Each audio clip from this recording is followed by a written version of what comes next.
Recurrent upset training done right is probably one of the most powerful future-proofing steps you can take. It's really important that that recurrent training has an intentional design to mitigate your risk based on what, where, and how you operate. Let's jump right in.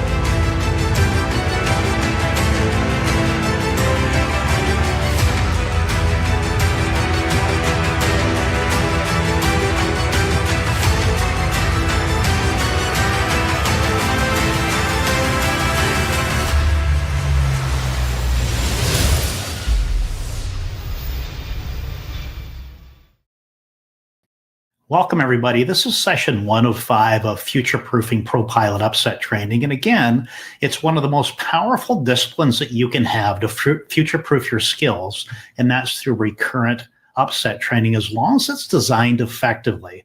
And it's really shaped and structured around how you operate, where you operate, and specifically what kind of airplane that you operate. So we're going to try to keep it simple today, but remember, Albert Einstein once said, make it as simple as possible, but not simpler. So we don't want to make it any more complicated than needed, but I don't want to make it so simple that we really miss the point of the importance of this conversation we're going to have today. My name is Paul BJ Ransbury. I'm a former fighter pilot, airline pilot, but most importantly, I'm the CEO and founder of Aviation Performance Solutions. APS, our purpose is simple. We help pilots bring everyone home safely, and we've been specializing in integrated upset prevention and recovery training for 3 decades. Our brand promise is simple: every pilot trained, in control, all the time. All right, let's go ahead and jump in to an overview here. So let's go ahead and go to the slide. You can see that we're going to be talking about the degree of contribution by platform. That's really important to understand, because very often people feel that they just need academic training, just need simulator training, just need on-aircraft training. But we're going to talk about how really the integrated approach is the only way to fully mitigate your risk. And it's going to now dive into the area where we're going to talk about the role of UPRT and future proofing. And that's going to be a great conversation. We're going to dive right into what we've seen at APS over the years and how that can be implemented, not just at APS, but really any flight school around the world. Now, we're going to, from that point, once we set the stage, is we're now going to have a relentless target in our presentation of risk mitigation. We're going to talk about the current industry condition.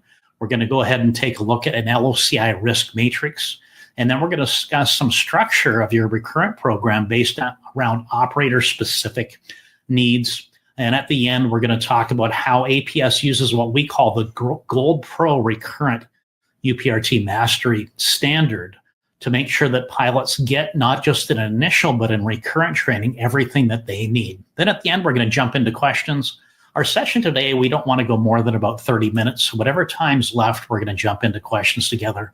And I'm going to be inviting one of our UPRT experts here on the team with me here at APS to answer any questions that you all put out, or for us just to have a conversation on recurrent. So please, at this point, post questions, anything you might have on recurrent, either based on what I've talked about already or just general questions that you have.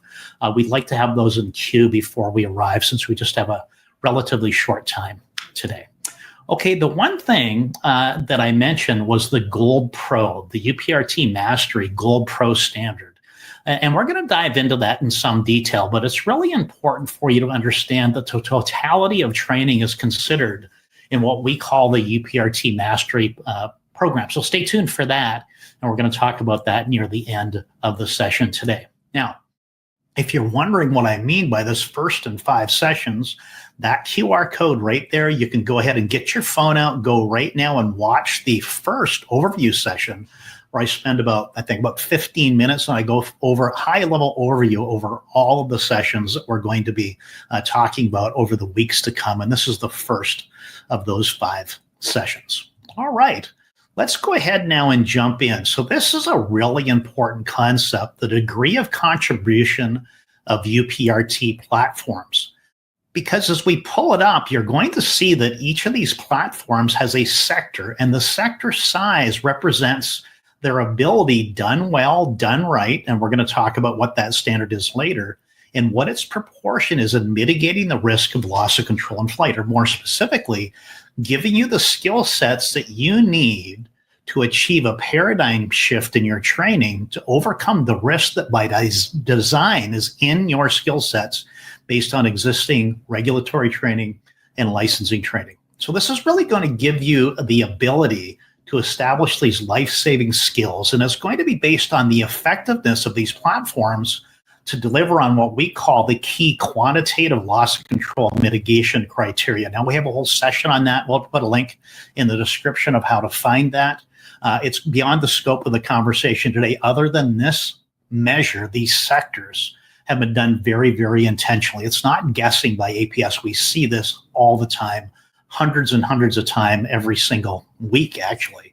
We're very, very active. Okay? Now, it's also foundational in what we call the Every Pilot in Control Solution Standard, and we're going to put a link to a session on that in the description below so that you can understand that. We're going to be mentioning it a little bit later. What it simply is, EPIC S2 is the process and standards by which a provider can optimize their UPRT delivery to hopefully be able to design a program based around what, where, and how their customers operate, assuming they have the right assets to do it, to fully mitigate their risk. If you're missing any piece of the pie that you see on the chart here today, you're leaving risk on the table that's unmitigated or simply mitigated to the level of existing training's ability to do that. And we're going to dive into what that looks like in just a second. I think that's going to be pretty eye-opening. All right, so this is a really interesting chart. So in 2007 and 2008, we did research on 135 pilots over 3 months, and we exposed them to random startling airplane upsets after they'd had 2 hours of academics talking about what to expect and what the incorrect actions would be and what the right thing to do was after they've had a very comprehensive familiarization with the airplane.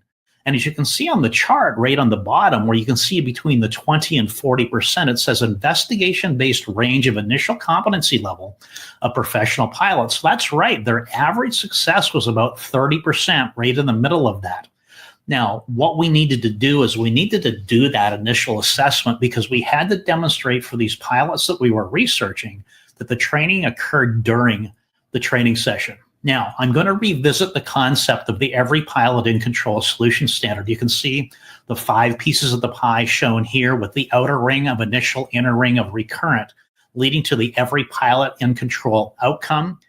It's really important for a program to achieve this level of success that it meets the requirements and the standards of the Every Pilot in Control Solution Standard. When done right, and this is an on-aircraft program, we can see that the skills go up all the way up into a 95% or higher competency after just 4 flights and 3 days. And that's pretty staggering if you think about the fact they went from 30% all the way up above 95% to demonstrate that that happened within the program. Now, it's one thing to say that we gave them skill sets. Now, remember, at the end of the program, we based the evaluation on startling events that they had not seen before, because it's really important as part of EPIC S2 that you're giving them a skill that transfers to a wide diversity of airplane upsets, so that you have a generalized approach of how to deal with an airplane upset while considering type-specific considerations. Now, what we see, though, as we look at these pilots now down the road, as we continue to study them, we found that they retained about 80% of their skill sets after 18 months, which is truly long-lasting. If you think about the fact they started at 30% and just 2.5 days got up to 95%. So done well using recall technology, the EPIC S2 standard, it's very, very effective. Now, at APS, we recommend recurrent training every year, and you can kind of see why on the chart here, but most flight departments we find and military units self-select about every 2 to 3 years. Now, along the bottom, you can see the years, so you can see the amount of atrophy of skill and competency that they have, and that's just something that's the best compromise between time, money, availability, and budget for the various flight departments. So let's just continue in this because there's a lot more to learn from this graph. So the one thing I'd like you to notice is that where the peaks are on recurrent training. Now, it's important to mention that initial training program of 2.5 days is that 2.5 days.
To recurrent 3, and we see that definitively whenever people go through recurrent. And I remember asking one of our military customers who had been through the program 9 times in his career in the U.S. Army. I said, Mark, are you forgetting? Are you learning more and more? And he said, no, BJ, I'm forgetting less and less. Now, another area that's important is see where the atrophy lines peter out, where they level off. After the initial training of one and done, you can see that over 3, 4, 5 years, while it's above the initial competency level, it's still down below 50%. But 1 recurrent, 2 recurrent, 3 recurrent, you can see the plateau levels are higher and higher. And so it really becomes an intuitive skill set that lasts with you in the long term. It never stays at 100%. It does atrophy over time, but it's important to understand that model and that structure. Now, why do you do recurrent training at all? Well, there's several key benefits. And you can see that on the slide as we go to it. Number 1, which is probably pretty obvious, like any recurrent, you want to refresh your competencies, your skill, your discipline, your theoretical mapping of theory to practical application and movement of the controls. The other one is realignment with industry best practices because ICAO, the FAA, EASA, and national aviation authorities around the world continue to evolve best practices in UPRT.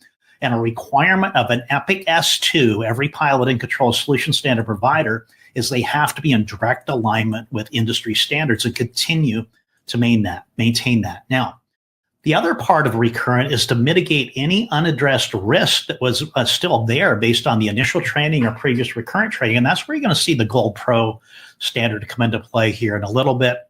And then really important for pilots throughout their career, the last point that we see here is to evolve and convert to their existing fleet type or their operations. Because as pilots, we tend to grow and transition airplanes as we go throughout our career. And I will tell you right now that a piston program is significantly different than a turboprop program, which is significantly different than a business jet or airline transport category program. The design of those programs has to be modeled around your operations as the pilot based on what, where, and how you operate. So this is a lot of information on this slide, but it really is the central key to why recurrent training matters so much. And I don't want to underemphasize the importance of the every pilot and control solution standard for the provider to be able to optimize the effectiveness of the training. Okay, that's the meat on recurrent. Well, let's now jump in to really get a good understanding of why this type of training is even required. Well, first, here, you can see here, pretty much everywhere we look in fixed wing aviation, you're seeing a shape of statistics like this. Very dominant at the beginning, typically near, at, or above 50% of all fatalities in the previous 10-year period are associated with loss of control in flight. You can see this is for the air carrier industry from 2014 through 2023. Now, as we now take those platforms that we talked about, that circle on the previous page, and we apply it here, we have by definition a situation where the existing training is establishing loss of control as the number one threat to air safety.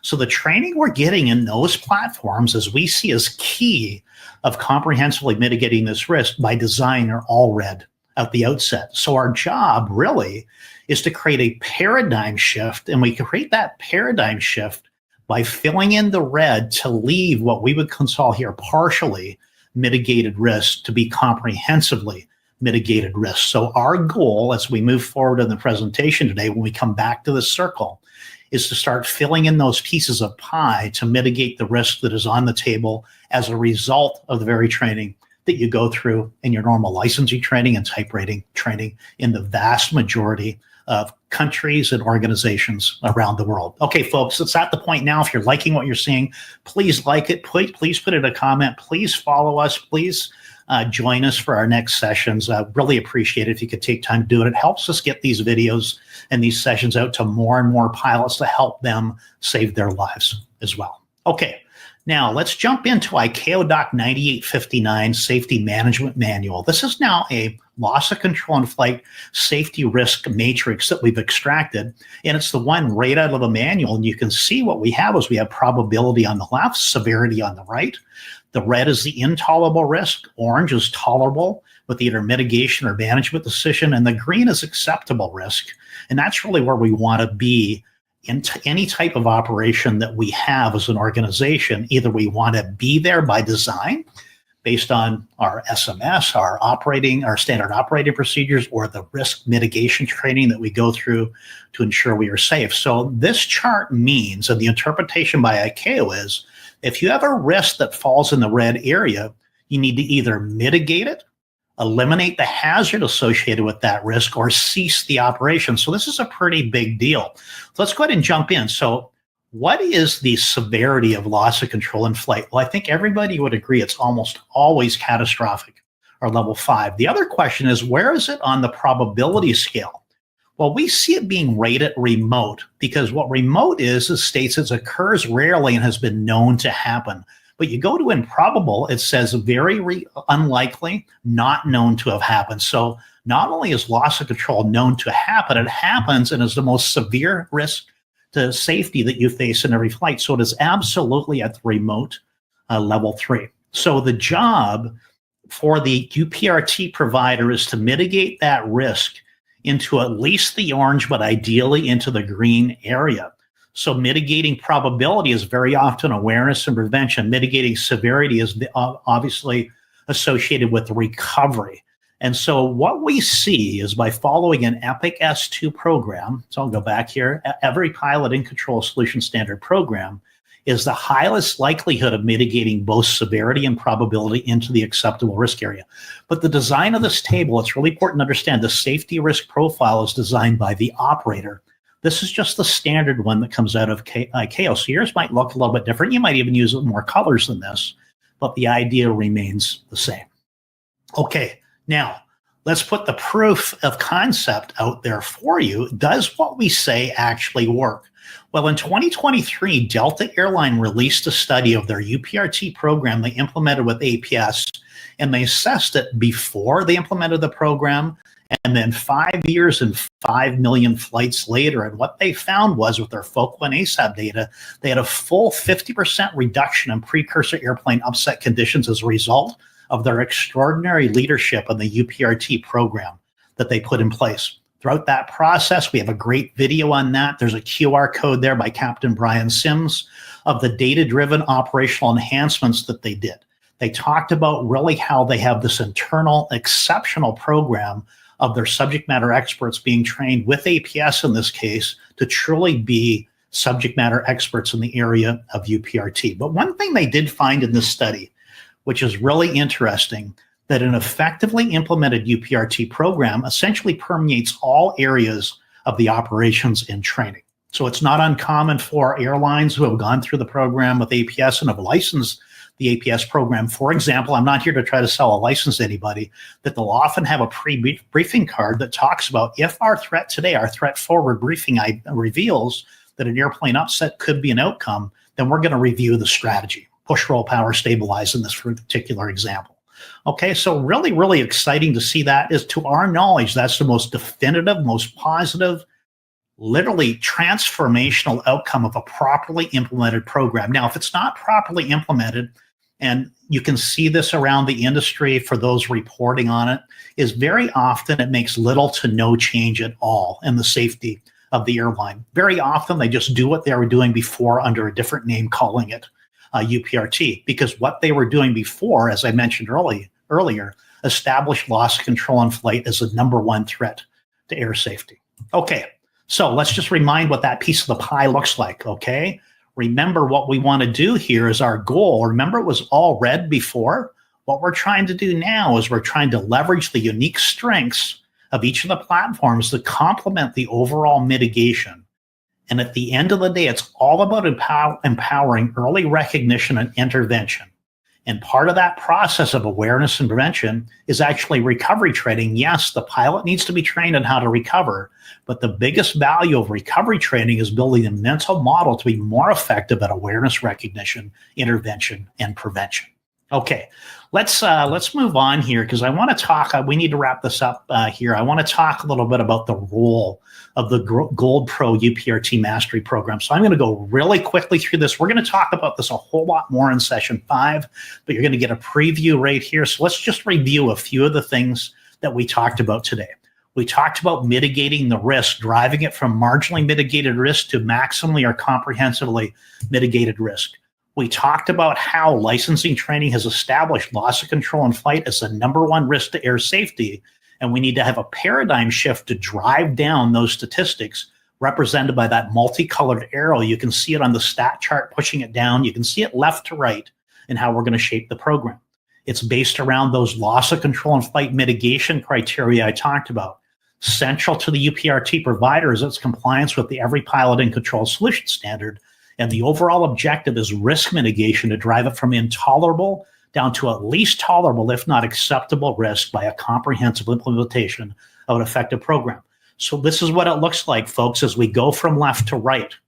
Now, we just do simulation training. A lot of people feel that simulation training is sufficient. Now, this simulation training is different than you would get in type rating and recurrent. This is now EPIC S2 compliant UPRT, which is much more powerful, so you can truly put in a colored piece of pie in there to further mitigate the risk beyond what you have in traditional training. Now, let's say we just stick with our traditional simulator training and we only do on-aircraft training, because a lot of people feel like the only thing they're missing is on-aircraft training. You can see, yes, you mitigate a bigger part of the risk, but there's still a big chunk of that pie that's still red, because effectively done robust simulator training, different than what you get in recurrent and initial, is very effective at filling in the gaps. So this is where we now recommend everybody land. And so does ICAO, and so do the National Aviation Authorities, is integrated training, academic on-aircraft, non-type specific and type specific simulator training to comprehensively mitigate the risk of loss of control in flight where there's very little red. In fact, we have a maximally mitigated program here where we feel that it fills it all in except for that small sliver of risk that's unmitigated. And we use virtual reality and expanded online training to do that. But we are now going to double down on what we call the Gold program. Okay, so our bronze is the simulator only in the yellow.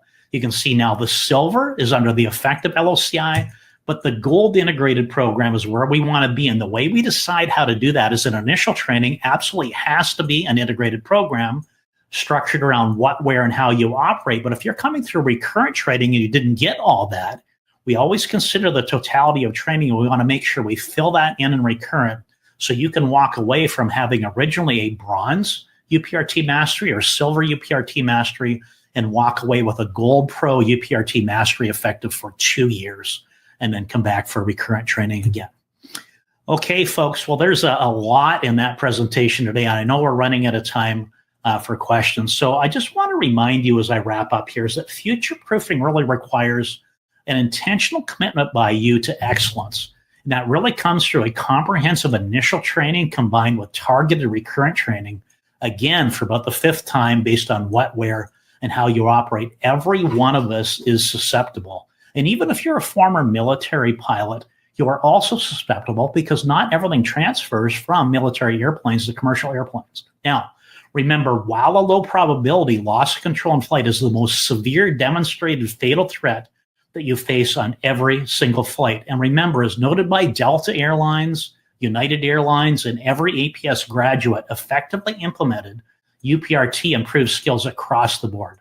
Manual flight operation proficiency, decision-making, flight envelope awareness, threat and error management, CRM, SRM, across the board. So as we close and we get going to questions, I just want to remind you why we're here. We are here for you. So ask questions, be active in the industry, be active in this event. And if you ever are away, I want you to know that this is always going to be a worldwide audience that we serve. If you're out our way in Arizona, drop by for a tour of our facilities at any time. You get here and we'll take care of the rest. I look forward to seeing you in person, I hope someday soon. All right, let's jump into questions.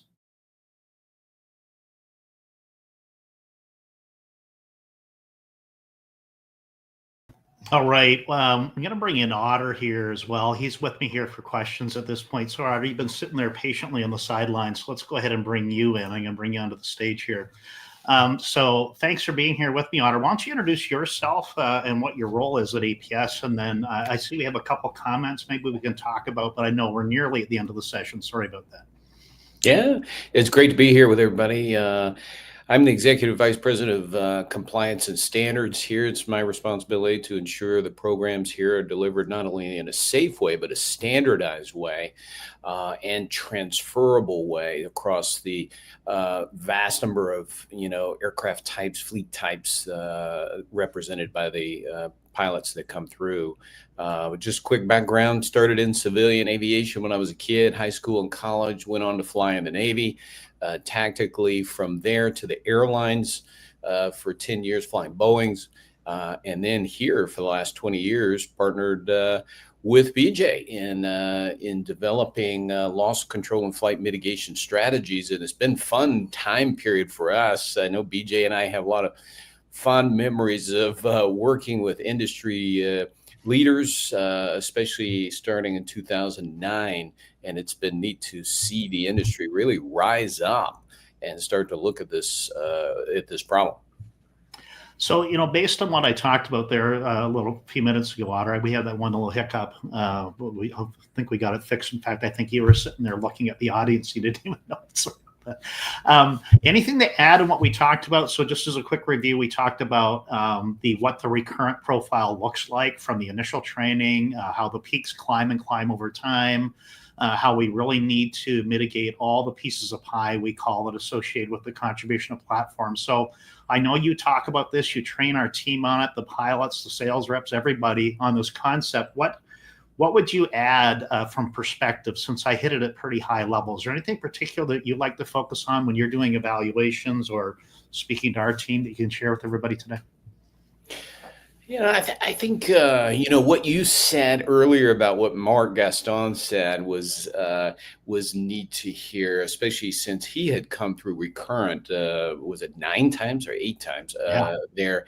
And we're seeing that just continually over the years here. We've got a bunch of Recurrent guys here now. In fact, one guy is here. He's a pilot owner, very successful business guy, and he flies his own Aero Commander there. He was literally here just for initial training in June, and he's already back for Recurrent.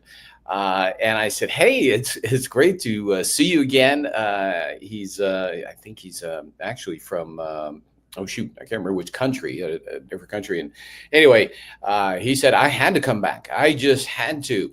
It was clear one of those things. I want to be as safe as possible there. And I think one of the neat things to hear from people is when they go through initial, they really see it. They see, yes, these skill sets are perishable, and I have to get back. I have to come back for some interval there. And certainly we have guidance, and you talked about what that interval should look like. And there is a window, and everybody's a little different and what that window can look like. But it is an important concept to think. It's not a one and done for UPRT. Yeah, that's great. Well, here's a fellow Canadian F-18 pilot. I'm Canadian as well, retired Canadian F-18 pilot. Joel Brown, he's also the president of Bullseye Aviation. Otter, this is a great question. And since you're the one working with our team and instructors and how we address these challenges, especially, and I wouldn't say that just as for students. I think that's for experienced pilots as well. We do also have a program with the United Aviate Academy, but let me just read it to you while you're thinking about it, Otter. So Joel asked, what have you found to be the principal challenges of teaching UPRT to students who are apprehensive that they get outside their limited comfort level? I think probably the principal challenge is to win them over as quickly as possible. You have to do that, and largely we recognize that pretty early on, and that there's a very limited amount that you can actually do on the first flight in training, because you have to get the pilot comfortable with the environment they're in, the strange airplane that's likely aerobatic like ours is. The instructor, they have to begin to realize that the instructor is here for them. The instructor is not here to show off, make them sick. And so you have to go in a stepping stone approach, start small, work your way up in a very respectful manner. You have to acknowledge that they may even feel a little bad sometimes. Not many people do if it's done right there. But the biggest thing is the ego, I think, because it's clearly at risk. And so having an instructor who's humble enough to understand that and not rush people, I think is critical to the learning process. Once you win them over, man, they just take off.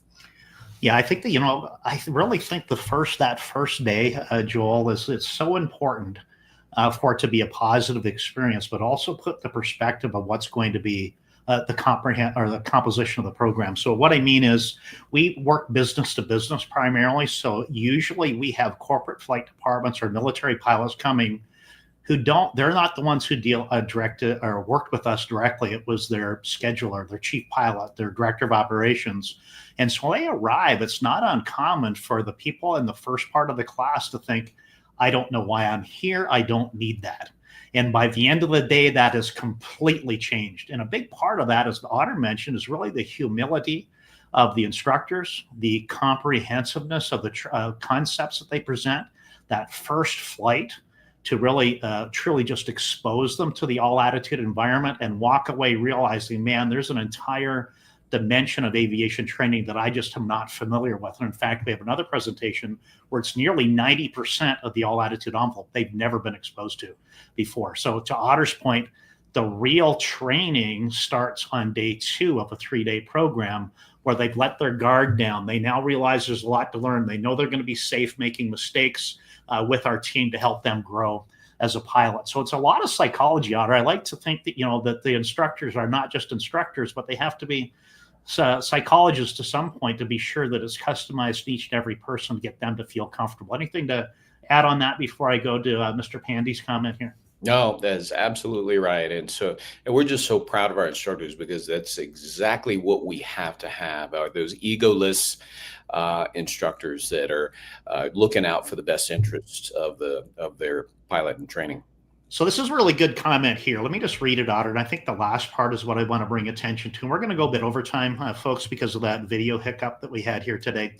And I think it's the last part about adapting the training to the specific needs of the operator. In this case, he's talking about Indian aviation. So it's really going towards the value of scenario-based training. I think, Otter, you were just through the launch and release of our Citation Jet Pilot scenario-based program, both in the jet, not both, but all of the jet simulator and virtual reality as well. And so it's really important that the program's designed not only about what, where, and how they operate, but also what they're seeing as a threat in their operation. It can be culture-based. It can be, to a number of things. And it's not just culture from maybe a geographic standpoint, it can be the culture in the cockpit as well. So I knew he had a lot to say about that, Otter, as a very experienced airline pilot. So let me just read it. The Director of General Civil Aviation in India shares many similarities with international aviation authorities like ICAO, EASA, and FAA when it comes to upset prevention recovery training, focusing on preventing loss of control in flight and ensuring pilots are prepared for unexpected outcomes. 100% on board with all of that. That's really nice to see that level of awareness and understanding across the industry. Just a few years ago, Mr. Pandy, that wasn't there. Okay, here's the point that I think is worth discussing for a few minutes, Otter. However, the DGCA also adapts its training to the specific needs of Indian aviation, such as addressing the unique challenges of the country's airspace and weather conditions. And I think he got cut off there, but I think you get the point, Otter. How important is that from a culture-based, scenario-based standpoint for the design of the UPRT program? Oh, it's critical. We clearly have some very common types of loss of control in flight accidents. Wake turbulence, spiral dives, nose high upsets in go arounds, and things. So there are a whole host of scenario based upsets that definitely need to be addressed. Now, I will say by the same token, I think what we've seen largely is that 90% of what really needs to be taught in a UPRT, a good UPRT like an EPIC S2 program, is the same. All right. It is transferable across all fleet types, and it helps develop the competencies and skill sets that pilots will need to handle any host of upsets as they leave and go back to their training environment. So I wouldn't want us to get too wrapped around on just pinpointing a few upsets that we got to train to, and now we've called it UPRT. There's a UPRT is very complex. There's a lot that has to go into it, but if it's done right, it's going to funnel them right into these better understanding of these type specific or culture specific upsets. Yeah, and I think a great example of that is when a flight department or airline really focuses in on one scenario, there's a tendency to assume everything is that. In other words, if all we have is a hammer, we think everything's a nail, right? And I think by doing the UPRT program the way you're talking about, you want to have a wide spectrum capability to deal with the widest diversity of situations you can and not get pigeonholed into assuming something that happens is a certain kind of airplane upset. While you need to recognize it and know how to deal with it, there's just so much complexity that Otter talked about, is that there's nearly 20 different hazards we're going to talk about. I believe it's in session 3 that have a risk or an outcome of loss of control in flight that we need to mitigate. So trying to cherry pick any one of those is very, very difficult, but it's a very common approach to it. So I'm 100% on board with what Mr. Pandy is saying. It needs to be scenario based, needs to be based around how the operator operates, what they feel is a risk for their fleet or their operation or their country, but it's not just that, if that makes sense. Anything to add, Otter?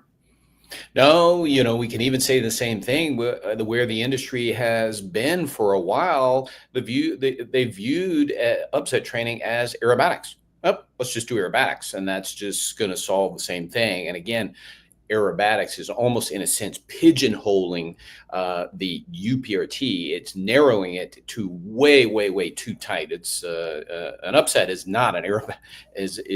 Aerobatics is not upsets.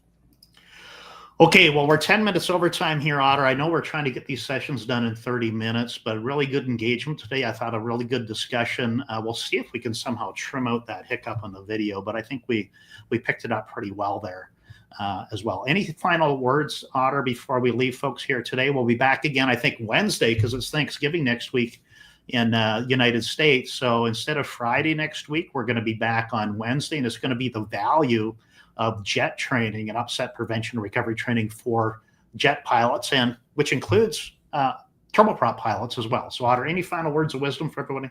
No, just, hey, share, get the word out. If you got any friends that could benefit from listening to any of these, would be great. Great. Okay, well, I thank everybody who's out there. It's been a good turnout today. It's on demand. Please like and share our event. We're really out here to save lives. Remember, we help pilots bring everyone home safely. We need to get the word out.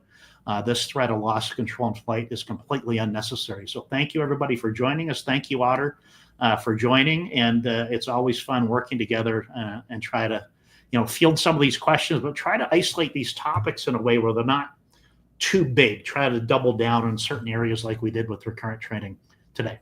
All right. So with that, thank you, everybody. Take care. Bye-bye.